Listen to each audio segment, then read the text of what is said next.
Rivals 2 just had its second Kickstarter backer beta back in May. I finally got the chance to play it, and it's the most fun I've had with a platform fighter in a long time. The engine is super crisp, movement feels fantastic, the art style looks great, and Melee and Project Plus players, you should feel like you're right at home. There's been a lot of controversy over one mechanic: crouch canceling. After the May beta test, players were saying how strong crouch canceling feels and how frustrating it is to play against. There were more than a few people upset about it on Twitter. Look, I get it. I'm a Project Plus player, so I've been dealing with really strong crouch canceling for like over 10 years now. But even I came away from this beta feeling like it was just a little bit too strong. If you're new to my channel, my tag is Hyperflame. I've been playing Melee and Project M since 2013, and I was pretty good back in the day. Pretty close though. And I guess I'm still pretty decent. Oh. I was also on the dev team for Project Plus, so I've got a lot of experience with the games that are the closest to Rivals 2. Before I get started, huge disclaimer: Rivals 2 is still in beta. This means you should expect a lot of things to change between now and the full release. And, in fact, a lot of it already has, but I'll get to that later. For now, I want to talk about why crouch canceling felt so good in this patch. There's a lot of misconceptions about what crouch canceling actually is, so I want to clarify a few things. But first, we need to talk about parallel universes. Just kidding, but there is a lot to explain, so bear with me. First, let me talk about the major system mechanics in Rivals 2.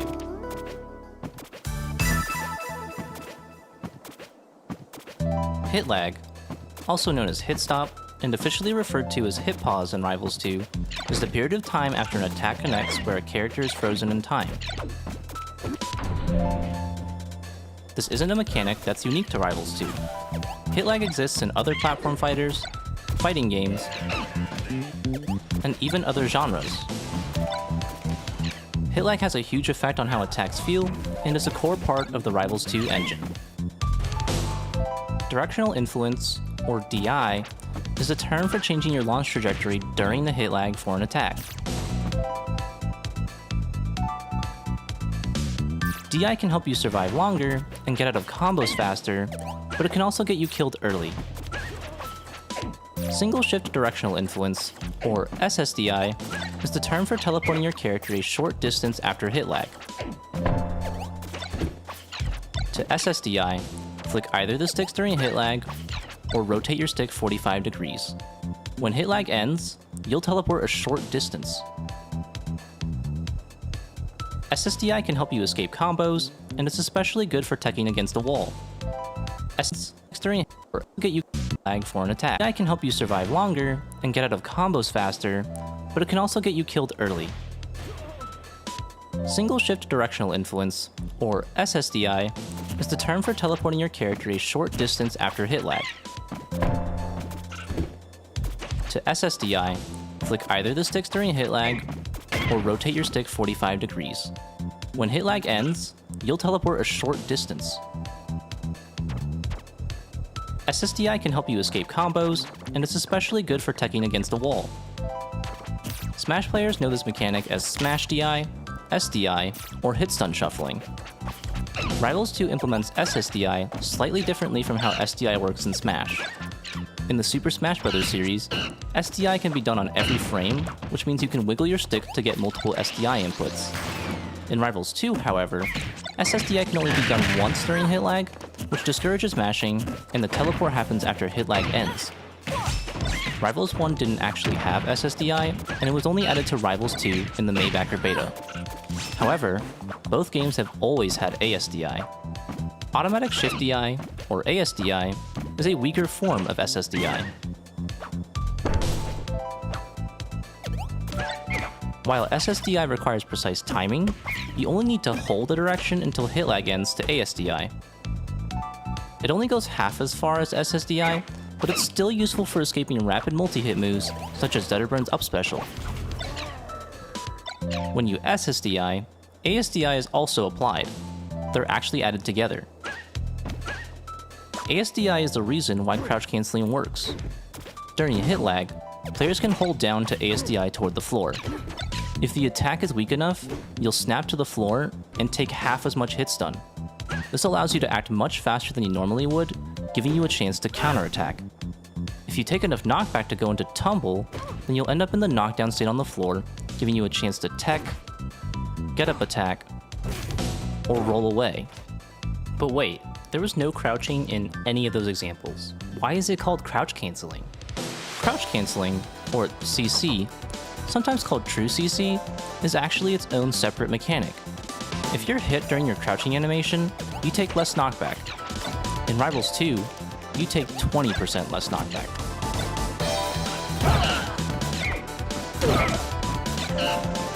What most people usually mean when they say crouch cancel is actually just ASDI down. They aren't the same thing, but they work together to help you stick to the floor. Calling that technique crouch canceling is actually a little bit misleading, so we just call it floor hugging. Floor hugging stops working once you take enough vertical knockback so that ASDI down doesn't teleport you far enough to snap back to the ground. Crouch canceling allows you to reduce the knockback you take so that floor hugging works for even longer. Combined with DI, you can survive until absurdly high percents. Crouch canceling is actually far stronger in Melee MP+. In those games, you take 33% less knockback and hit lag. And when you floor hug, you only go through 4 frames of landing lag before you can act. Compare this to Rivals 2, where crouch canceling is only a 20% knockback reduction, and floor hugging only cuts hit stun in half. Floor hugging in Melee MP+ is super good, but doesn't feel as OP as it does in the Rivals 2 beta. What gives?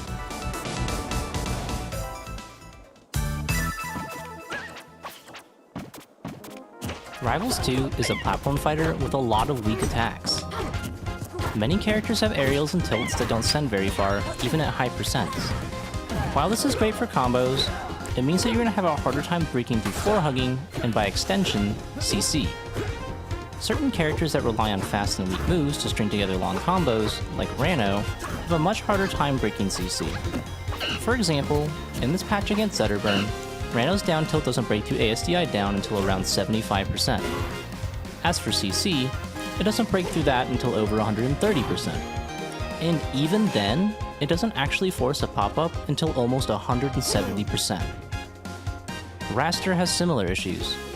All of his tilt aerials are designed to be weak combo tools and struggle to break through floor hugging. Even Loxodon, the elephant with a giant axe for a weapon, can struggle against floor hugging too. His up air and forward air have pretty weak hitboxes attached to them, and the first hit of his forward tilt is always floor huggable no matter the percent. In Rivals of Aether, having weak moves wasn't an issue because floor hugging didn't really exist the way it does in Rivals 2. Crouch canceling existed, but you could only floor hug against extremely weak moves like projectiles. Having weak moves with low base knockback and low knockback scaling made a lot of sense for that engine. But in the transition to Rivals 2, characters' movesets have stayed pretty much the same. The same combo tools are now countered by holding down. Look at Zetterburn's dash attack, for example. In Rivals of Aether, landing a dash attack would always pop your opponent up, giving you an opportunity to confirm it into up smash. But in Rivals 2, Zetter's dash attack is susceptible to being floor hugged for a long time. Reason number 2. The knockback threshold for Tumble is too high.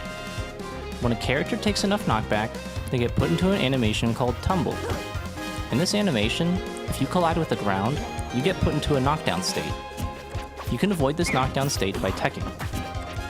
In an effort to reduce the strength of tech chasing, the devs raised the tumble threshold from 25 to 30 in the May beta. This meant you needed to take more knockback to get sent into tumble. As small as that change sounds, it actually had a significant impact on floor hugging, resulting in more scenarios where you could floor hug an attack without being knocked down. The third reason is that crouch canceling is active on frame 1 of crouching. Although crouch canceling can't be done during any other animation, like attacks, tech rolls, or wave dashes, crouch canceling takes effect from the very first frame that you start crouching. Sometimes, you can crouch cancel in reaction, like during a jab combo. This can feel really bad for the offensive player. There isn't really any commitment to crouch canceling because it happens so fast, it's on frame 1. So a quick fix for this could be to increase the startup time by a few frames just so it's not instant. The fourth reason is that ASDI might be too strong. As a reminder, floor hugging stops working once ASDI can't teleport you far enough to get back to the ground. If the distance ASDI teleports you gets reduced, then floor hugging will stop working earlier. However, Traditionally, ASDI has been exactly half as strong as SSDI, so if ASDI gets nerfed, then SSDI will as well. It'll be tricky to balance. All of these reasons make floor hugging very good in Rivals 2. But I've got one more reason that's really more of a theory, and that's the ground collision detection system. Take this one with a grain of salt because this is a little bit of a weird theory. I've noticed from my time playing that characters seem to collide with the ground from relatively high up.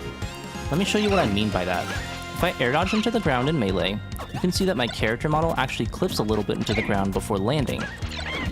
But in Rivals 2, there's a huge difference. If I air dodge into the ground, I snap to it from a much higher height. The same thing happens with Tumble. Look at the difference between how high a character touches the ground in Melee versus Rivals 2. This is probably what makes movement feel so smooth in Rivals 2. It's easier to snap to the floor, making things like wave landing much more lenient. My theory is that this also affects floor hugging. You might be able to ASDI or SSDI into the floor from pretty high up, and I think I've noticed a couple situations where this has happened already. Regardless, this brings me to my final and most important reason why floor hugging feels OP. Skill issue. That's right, you heard me. I think that we're all just really bad at playing around floor hugging. It's really easy to learn how to do, and pretty hard to learn how to play against. Especially for those of you coming from Rivals 1 where there were a lot less defensive options, it can be really unintuitive. I hit the opponent, but I got punished for it. Doesn't exactly seem fair on paper. But as an experienced top-level P+ player, I've actually come to appreciate crouch canceling and floor hugging as a balancing tool against mindless, spammy offense. Or maybe I just have Stockholm Syndrome. I just spent all this time explaining why floor hugging is OP, but now I'm here to tell you that floor hugging is a good thing.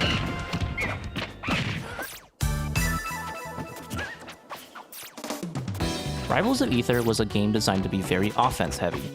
The only defense you had against an opponent throwing attacks at you was to get out of the way, or to hard read with a parry. Getting out of the way was usually the better and safer option. While having quick, safe moves that are hard to punish sounds great for offensive players, it can actually lead to highly defensive gameplay at a top level.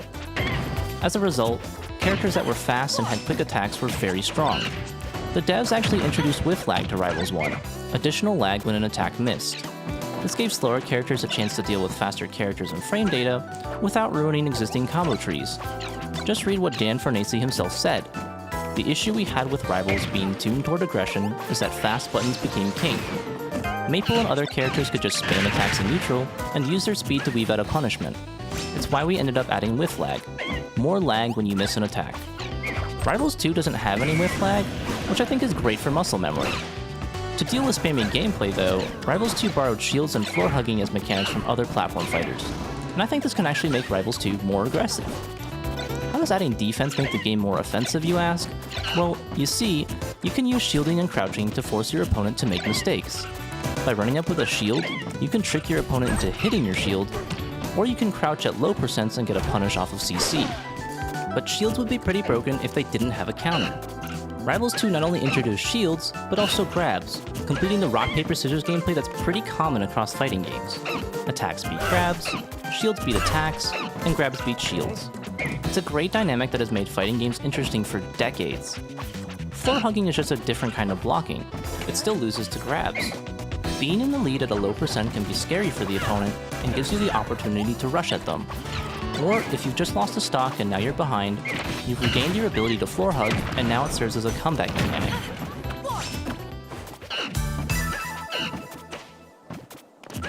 Although unintuitive, floor hugging isn't impossible to beat.